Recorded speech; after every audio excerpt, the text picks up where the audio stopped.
Yeah, well, thanks for having me. I always enjoy talking shop. Yeah, I started Maestro about 3 years ago. Before that was an operator at a large firm in North Carolina for just about 25 years, operator and consultant to them.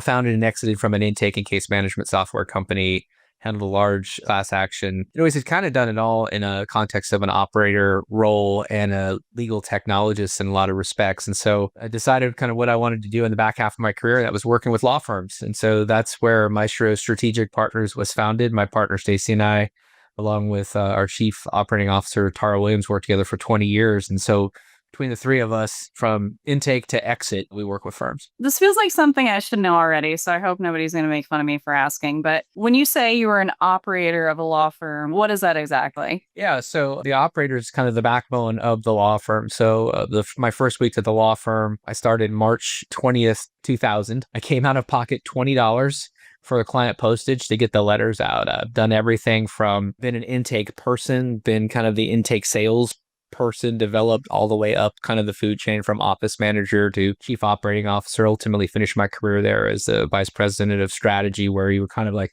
looking at different verticals and how things should go. So it's really from start to finish of the process. So really, my role was really developing systems, kind of the architect of systems that allowed this firm to grow in a pretty meaningful way from zero to becoming the largest plaintiffs firm in North Carolina and delivering legal services at scale. That's really awesome. How exactly did you get into the legal marketing space? Like, what was your first start? Yeah, so it's not really just legal marketing. It's kind of soup to nuts in it. It's a funny story. I started out my career, I enlisted in the Marine Corps right out of high school, got off of active duty, went to college. I was a criminal justice major, and everybody I went to school with became a cop or a lawyer.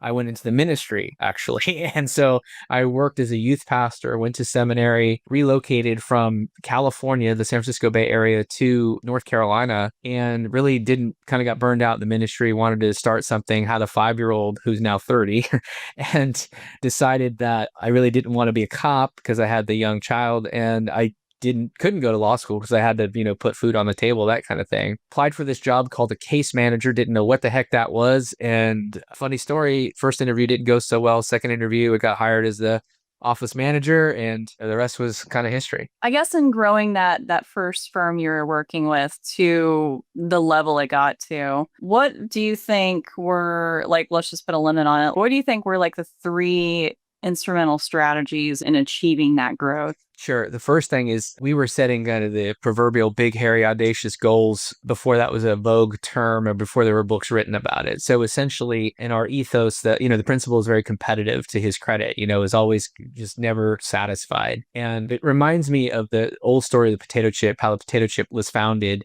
Was a disgruntled consumer that kept sending back fried potatoes, and he wanted them crispier and saltier, crispier and saltier. And finally, the chef gets pissed off and kind of creates what is now known as the potato chip, right? This ultra thin, super salty thing, because he just wasn't satisfied, kept sending it back until it was just perfect. And that's really how that principle was. So, I do give him a lot of credit in really kind of leaning forward on that. The other thing I'd say is many times I see in the space, people say, oh, I want to be like Morgan and Morgan, or I want to be like Sweet James, or I want to be like whoever the big firm is. And we never did that. We were always competing against ourselves. So every time we reached a milestone, we wanted to get better without consequence to what competitors were doing. And I'd say the third thing is really focusing on people. Very early on, we just wanted superstars. Nick Saban has a great gives a great speech. There's a number of reels out there. And he essentially posits the idea that high performers don't want to be around low performers. People who are excellent do not want to be around mediocrity. And those are kind of the three things that really, of anything else, that's kind of was the secret sauce in success. What's it like?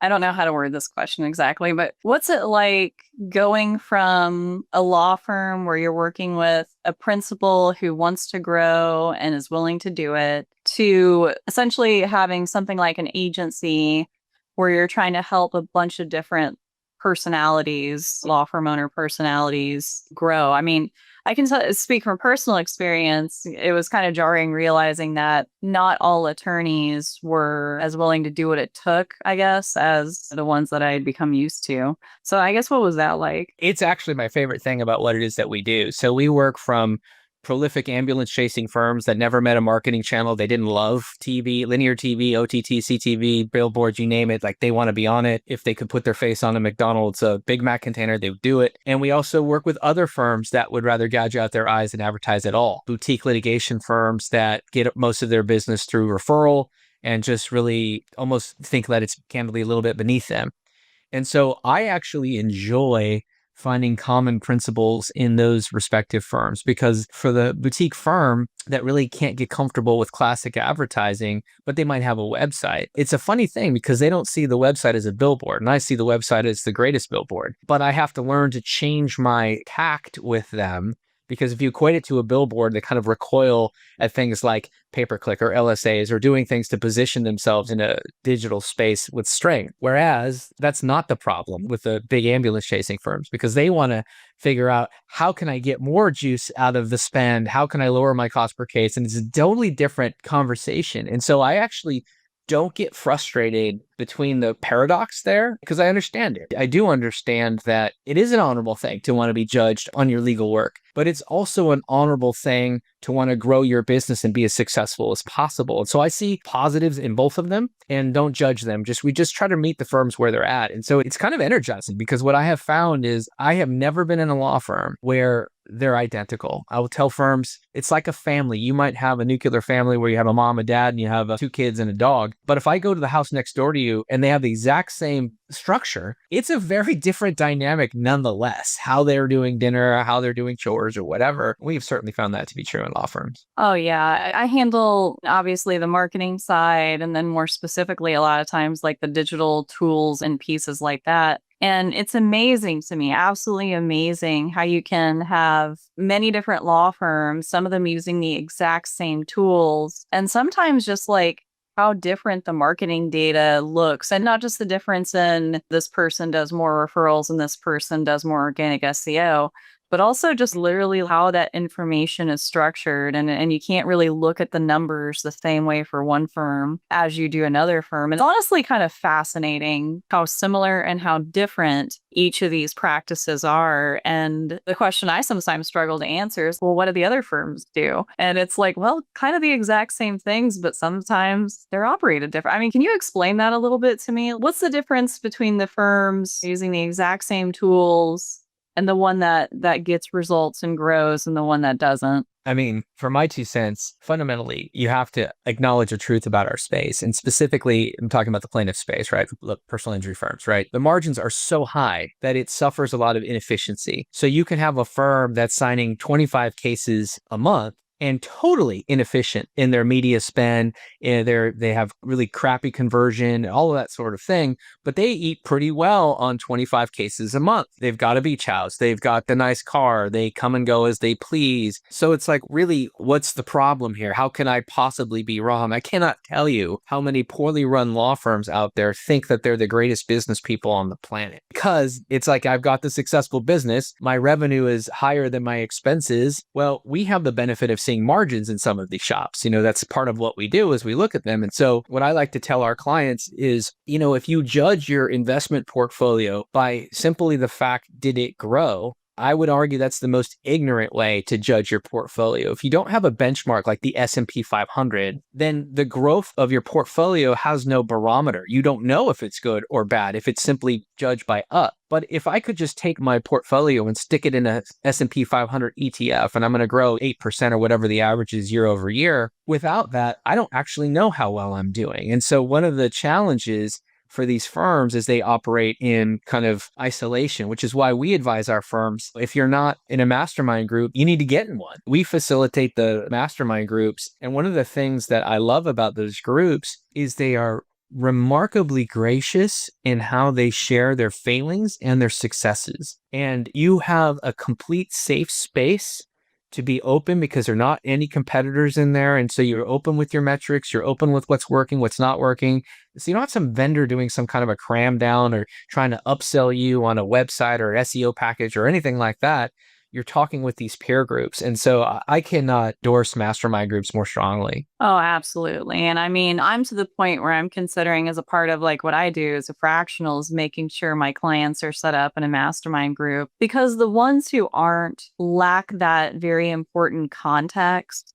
And sometimes I'll be talking with them trying to explain something that, because I've been in attorney masterminds for a long time at this point, things that you and I have probably intuited, trying to explain to them why it's so important that we do this and just really struggling, try to get that message across. So, well, and I got to think of how to word this. So you mentioned that with the bigger practices, they're looking to get more juice out of the squeeze. You're looking for efficiency. Well, I have a few law firms that I've spoken to before, and their main interest is also that efficiency with their marketing spend. But the issue is that their marketing spend is very low. And doesn't matter how many sample or example budgets I show them, they just can't fathom the idea of increasing their budget. They think they can get more for the same amount that they're spending. And this is me trying to get advice, but like, how do I start, other than maybe putting them in a mastermind group, which might be the real answer, but how do you start to explain to attorneys in a way that they'll hear that they do need to increase their marketing budget? So the first thing is I lead with what I said earlier is recognizing that you're in a high margin business. And for a firm that good enough is good enough, they will never be great.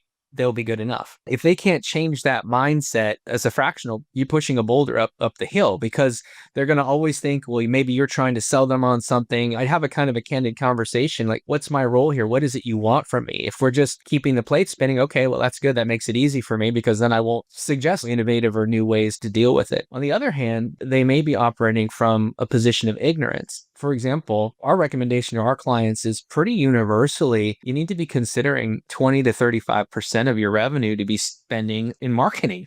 If you're not spending that kind of nut in this space, you are behind the eight ball already. And I don't care how efficacious your marketing strategy is. You might have the most efficacious marketing strategy on the planet, but if you're still only spending 10% of your revenue, you are getting outspent. John Morgan is not going into new markets spending 5%. I mean, it's just not, he's coming in and, I mean, maybe 5% of that market's revenue, but he's coming in killing it and crushing it. And he's doing it because he's prolific at brand building and driving up cost per case. And so if you are ignorant as a firm owner, if you think you're going to get by on the cheap because you're smarter than everybody else, maybe you are, but probably you're not. That's the thing that when I was a marketing director working at a law firm, and this law firm was really well connected. We're doing marketing at a bigger scale than most other small firms were. But even then, I had no idea of the scale of competition there is in personal injury marketing, which is most of what I do. And the budgets are so much bigger than you think. And for marketers who are coming into legal for the first time, and we start talking numbers, like their eyes go wide. And I'm just like, yeah, man, that's what it costs. And it's just something that you really have to appreciate. And going back to what you said earlier, you know, the mastermind groups will kind of broaden your horizons and open your eyes to just exactly what some of these other firms are doing in terms of effort and spend to get the end result. The other thing I would say is that what also helps firms is they think it's much more of a trust and less of a science and more of a guess than it really is. If your data is tight and you can measure attribution to the best that you can, I mean, obviously we all want 100% attribution. That's not actually a thing. Sorry to the software companies and the ad agencies that sell that as the thing, but it's really very difficult to really have true one-for-one attribution. It's so multi-touch in today's day and age. Was it the billboard I drove by? Was it the TV commercial I saw? Was it the retargeting ad? What drove it to me? I'll tell people all the time, the internet is not just a mode of marketing, but it's a mode of communication.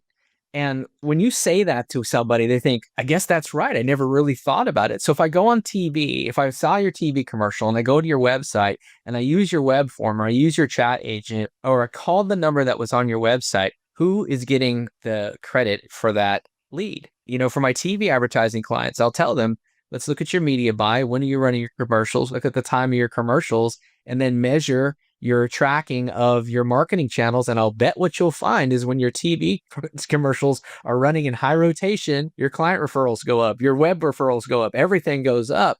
And if you don't understand that synergistic effect and you don't have that data, it's very difficult to get confidence to spend the money that I'm talking about. And so you really do need to make sure that you're dotting your I's, you're crossing the T's, you have strong data hygiene, and you really do understand how to measure and monitor your marketing spend based on the data, not how you feel, but based on the data. Let me ask you kind of another selfish question, just give this old marketer a tip or two. But one of the things I struggle with, I know many other marketers do, is we would really like, and just speaking to what you said earlier about the internet being communication, there's so much more to the internet than SEO. And I'm trying really hard to get attorneys and small business owners to see that. And so one thing we need for that is video, short form video. And I've done in the past where we send scripts and, hey, please record this, or can we hire somebody to come in? And that just never really seems to happen. What can marketers do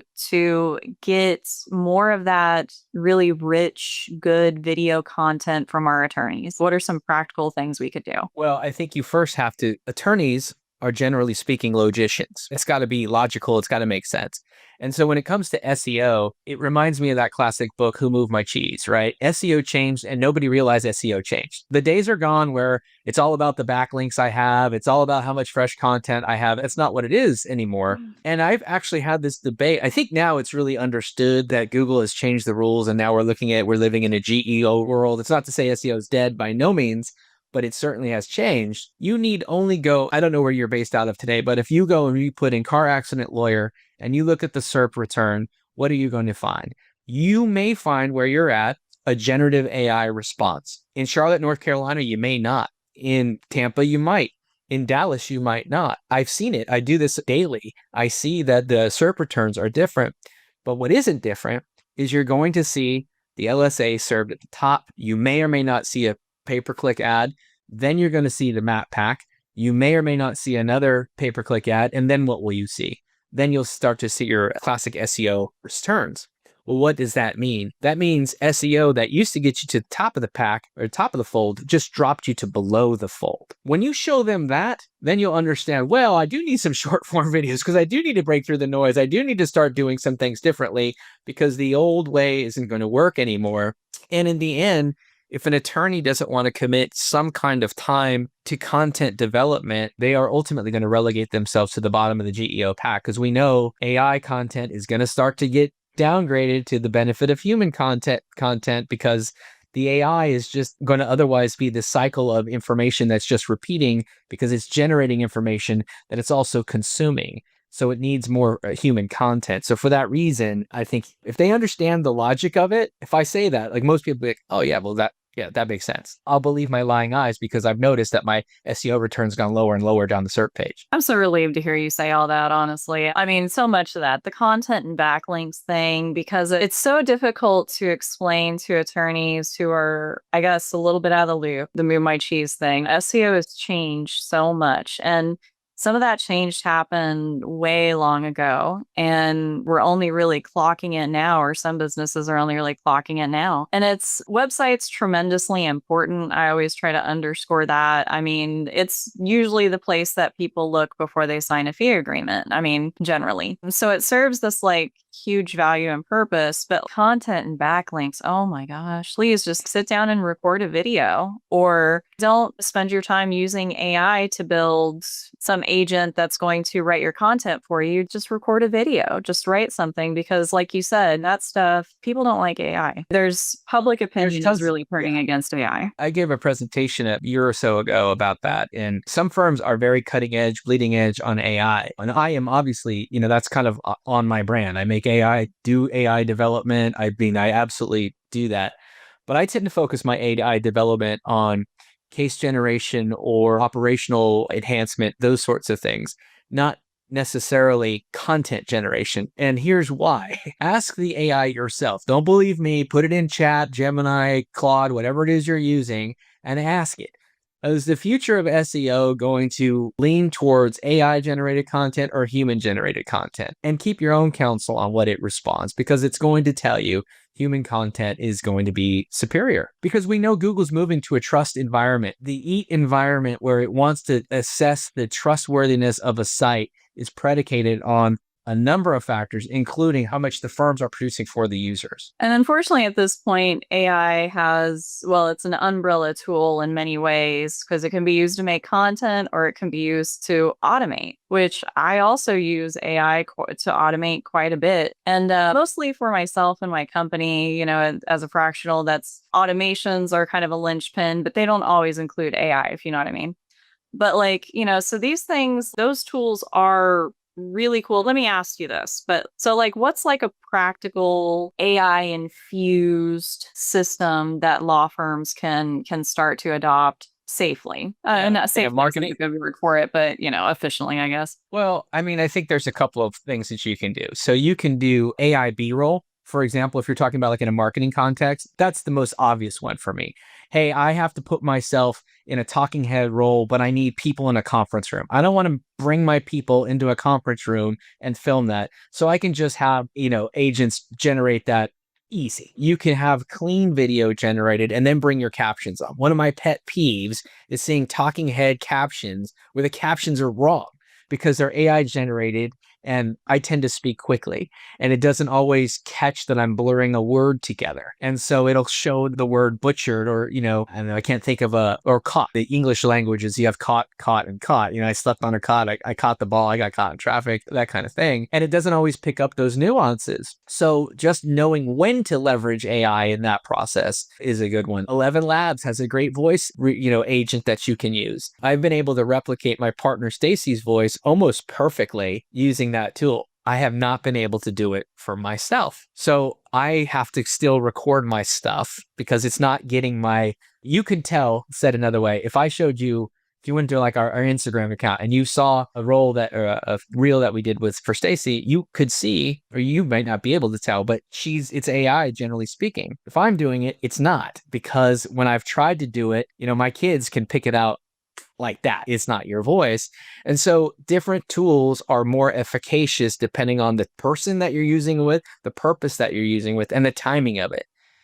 That's the other thing I would say is that any tool that we talk about today could change tomorrow or in a month and certainly in 6 months. And so we have been very disciplined in our recommendations to clients about the things that we use or that we recommend because these things are changing so freaking fast. I mean, they really absolutely are. And, I generally think when it all comes down to it, we're still producing video, which is a marketing asset, and we're still judging the performance of it. And how much or how little AI was used in it, ultimately it doesn't matter because we're tracking the thing's performance. And I have seen really good uses of AI in video. Tim Miley in West Virginia, Miley Law Group, he did like an AI video where he himself wasn't an AI avatar, but I think he had a marketing agency pitching him AI ads in the video. And it was really funny. And he was kind of the straight man in the comedy, so to speak. In that instance, the AI video was silly where he was really practical and it was great marketing. And so there are other ways to infuse AI and to make things easier, captions, edits, B-roll, like all that you said. But like the thought leadership, there's still a huge need for attorneys to make that, if only to distinguish themselves in the marketplace. Because where I get back to where I'm frustrated with SEO just as a whole is an SEO company making a whole bunch of articles that could be copy and pasted and just had the business name changed. That's not going to help you stand out. I'm so sick of those types of articles. It's funny, I was just smirking. So there are people who are on LinkedIn and Facebook. This is the new vogue thing where they're using an AI or they have a consultant that's drafting posts for them. And it's got like this one line hook and then there's like a paragraph and it becomes like this tone that tells this kind of flowery tale of something. And there's truth interwoven in it, but it was very clearly not drafted by that person because people don't write that way, they don't speak that way. And to me, when I see that, it undercuts the authenticity, not just because I recognize it, just as kind of almost as a clinician, I recognize it, but I also think, gosh, you missed an opportunity because here I was ready to engage in your content and actually looking for some authenticity. And by virtue of you using an inauthentic mechanism, you diminished in my role, or in my eyes rather. And so I think it's like, you just have to be, we're busy. We're all professionals. We're all busy, and we all use AI. I've used AI in social media, so I'm not downing it per se. I do think that there are some social channels. It's the other thing I'll tell you. There are some social channels that X is appropriate and Y is appropriate. There are things that I can do on TikTok that I might not want to do on Instagram, or I might not do, that was probably a bad example, on LinkedIn, certainly. There's some really famous brands out there that have done stuff on LinkedIn that I just cringe. I just think not the appropriate setting for that shtick. LinkedIn is basically the only social media platform I'm any good at. And I will say, though, LinkedIn is a bit like social media on easy mode, because everyone has an interest to engage in the content and share and be supportive. I really want to get good at one of these other social media platforms, and I study it. And you're so right. There are so many unspoken, almost culture rules in each of these platforms, and Reddit. And part of the fun of marketing is finding what's predictable about that culture. And once you find what's predictable, Reddit being an example, you can kind of mine it for marketing value, building an account with karma and all this good stuff, ultimately getting mentioned on Reddit, hopefully. As you said that, that's probably just the fact that you know that sets you apart from the vast majority of marketing talking heads that I've spoken to. I mean, Reddit is gold. I understand Google reviews are awesome, but I would rather, all things being equal, I'd rather have a positive Reddit mention than a 5-star Google review. And if you don't know, ask Tiffany or Eric why. We know Google has an arrangement and they're pulling all that Reddit content right into their AI. If you want to be served to prospective clients, get mentioned in Reddit positively. I really appreciate that. I have all of my fractional CMO clients. I'm like, hey, let's do Reddit. And I'm really excited about it. And they're like, and maybe I need to work on selling these ideas a little bit better and their importance. But yeah, that's one I have trouble getting people enthused about. It is so important. And it's baffling to me when it gets a pass. They're not mutually exclusive things. I certainly don't want to be misunderstood. I mean, yes, Google reviews are important. You want successful LSAs, you have to have successful Google reviews. No question about it. But you fundamentally do not understand where GEO is shifting if you do not understand the importance of Reddit. I'm not saying that Reddit is the same kind of channel as doing a Facebook ad or getting that direct ROI. That's not the game that we're playing. We're almost using Reddit as the rudder to turning a boat, not necessarily selling tickets to get on the boat. It's just a different benefit to a larger goal. That's a really good, I'm going to probably steal that analogy from you, because that is a really good analogy for, I'll have to ask you my last two questions because we're going long, but it's not even exclusively Reddit. It's any forum-based website is really where you want to be and where you want to be recommended. Google reviews, I feel like we get like obsessed with them. The owners do. I have like 0 Google reviews, by the way, so I'm an elitist about it. But like, I'm also not leave you a Google review now after this. Do not. No. Now that I've said that, I'll be like, shoot, now I bragged about it. Now I'm going to get a Google review. I'm not B2C, though. You know, attorneys are B2C. Right. Yeah. Right. Exactly. Yeah, exactly. And they're certainly important. But what about every other place that your brand can be mentioned on the internet? I keep telling people, just focus on increasing the number of times other websites, not yours, talk about your brand, and you'll be fine. But everyone gets laser focused in on the site. It's important, but Google is really ranking what is being said about your brand, not necessarily your website. That's right. Look at Glassdoor. Look at the Better Business Bureau. Your firm gets mentioned on either one of those places in a negative way, man, you'll play hell to get rid of it. And it's like a tattoo, and it will show up naturally because Google views them as high trust environments.